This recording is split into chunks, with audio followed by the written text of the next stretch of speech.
Kia ora. Hello, everyone.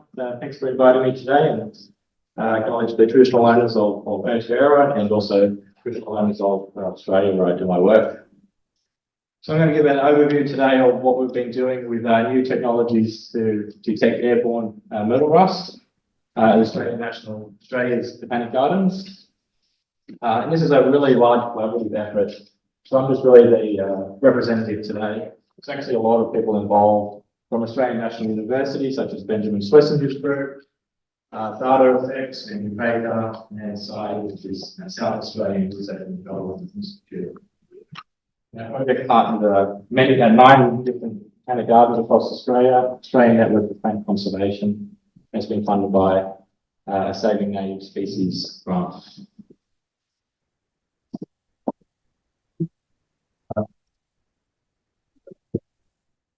So really our aims are improving the monitoring of airborne Apicidiae across Australia.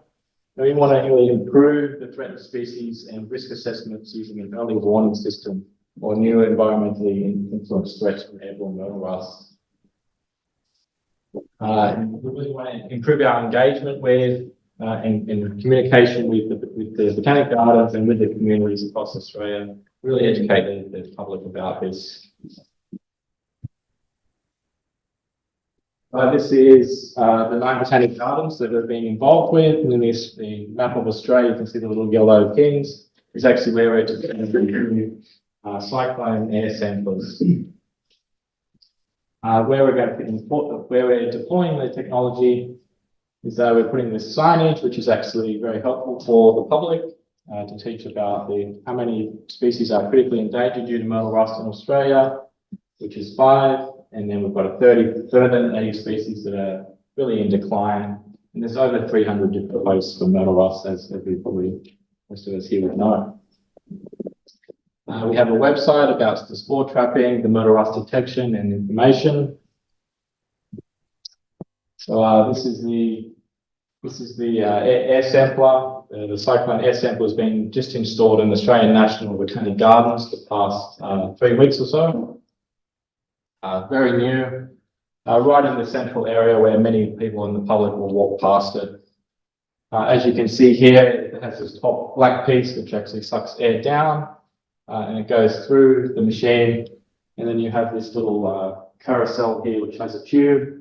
So everything for the day gets put into a tube. And then the next day, this little carousel will rotate and then you'll actually collect daily. So there's 14 tubes there. So actually, we collect data for the 14 days, and then a representative will go there, collect those tubes, put new tubes in, and we'll keep repeating. And really part of the key aspect of this is there's actually a little weather station here. So during the whole day, we're actually collecting all those environmental data, such as precipitation, rainfall, temperature. And we're actually able to correlate that sort of data with the spike of myrtle rust. So yeah, they're being deployed all across the 9 botanic gardens as we speak. This is just a representation of the workflow that we're doing. So we've got the Sentinel surveillance botanic gardens connected to satellites to connect to track the weather environmental changes. Once we get those tubes, the South Australian Research and Development Institute will actually do the DNA extraction and do a qPCR analysis to see if myrtle rust is present. This is like the first sort of spike, and this is actually we can actually report this, and actually a response can be made very fast in these botanic gardens. But that's the first sort of step, but actually I'm more involved in the second part here, where we're actually sequencing these strains of myrtle rust and actually seeing if there's any exotic incursions into Australia. And then we actually synchronize the two data sets back for more further analysis. And it's also in databases. And then we can actually go to the outputs. We're actually putting all the data up live onto a website. This is an example of can we detect airborne Apicidiae. This is the pilot studies that we've done. The top one is Australian National Botanic Gardens in Canberra, Australia, bottom one is Adelaide Botanic Gardens, which is South Australia. We have these lines at the top, which is the environmental variables. And then we have Myrtle Rust along here. We can see a spike here and a spike here. Same in Adelaide, you can see a spike that we actually roll out real-time efforts then, such as efforts people have talked about today, whether it be fungicides or new technologies, such as double-stranded RNAi, hopefully in the future. Yep. So if that's the initial step, we're able to detect the airborne CDI. It's also different. It's very difficult to detect the different strains based on disease symptoms.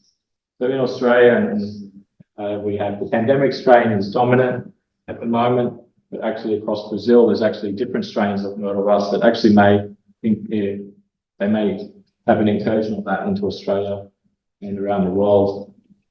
That would be very unfortunate if it keeps spreading, but that's an inevitability that may happen.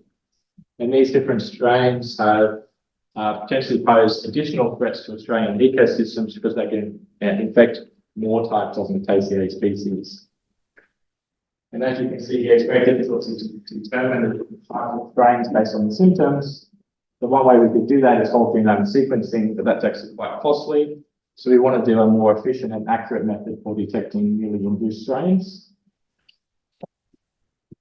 And that's what the team have done now with these 8 novel diagnostic markers, which is Shen-Yan Liu at Australian National University, and with collaboration with Schlesinger Lab and Terry Tobias here today, and Dave Stowe. Really what we want to do, so after the spore trapping, we want to do the DNA extraction and amplification of really targeted DNA loci that are variable, that we can actually determine the difference between the strains. We sequence that on Oxford Nanopore Technologies, which is a long-read sequencing platform. Is very new and very fast, which is what we did with the COVID-19 response in the Australian Capital Territory. And then we can actually look at strand-specific diagnostics and then a comparative analysis to differentiate the pandemic type of Australasian from the exotic strains. So these markers have been published in this paper here. And really we were able to get identification of highly diagnostic regions, and they've optimized the PCR primers and the conditions, developed bioinformatic workflows. We've tested this on the pandemic lineage and exotic strains. And now we're actually trying to turn it into a national diagnostic protocol with this funded project. This is an example of the report that we're actually making when we run this type of analysis. So it's very user-friendly and hopefully very easy to read reports. These are the 8 different markers. We see it's all 8 here are green. This means it's actually the pandemic strain of Myrtle Rust. It gives us a general conclusion here that it's the pandemic strain. And then if we get different parts of the report here, we might see something that's a little bit different. We have one red one where we have it's very close to the pandemic strain, but there's a lot more variation here.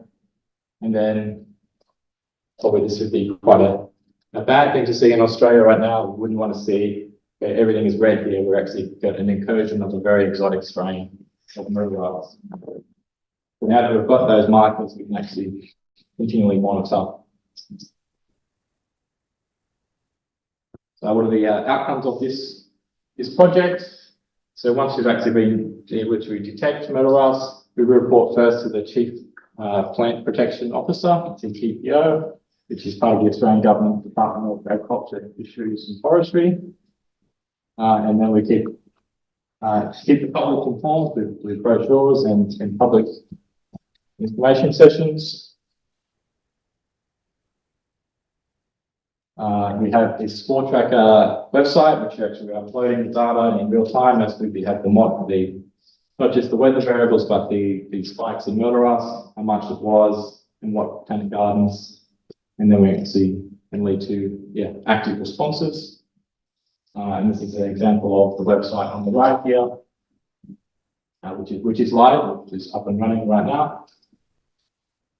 So yeah, that's the project. It's currently undergoing. It's just started out, but yeah, it's going pretty good. And just before I finish my talk, I just wanted to highlight a few other research highlights that I've been involved in. So I'm mostly basically been in the lab and been in research. We've actually got 36 eucalyptus genomes, which are actually really helpful resources for us for future research of Myrtaceae species in Australia. And also done 45 other plant genomes and 45 fungi. I've also done the genome of Syzygium jambos. This is a superhost of Myrtle Rust, and this is actually a tetraploid plant. I believe it's a hypersensitive response, so it's actually very susceptible. And I've also done some really novel RNA work on looking at that. So if any of these parts interest you, come talk to me while I'm here at the conference. I'd just like to acknowledge and thank you all the partners that are involved today. So Data Effects been involved in designing and rolling out the cyclone air samplers, the ANU team, Benjamin Schlesinger, and the different people involved. Saudi, especially Rohan Kimber, it's really the key player in this project, the grant and rolling out the cyclone air samplers.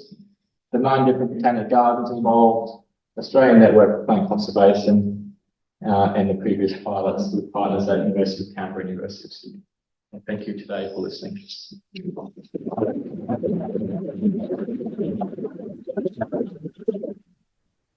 Students from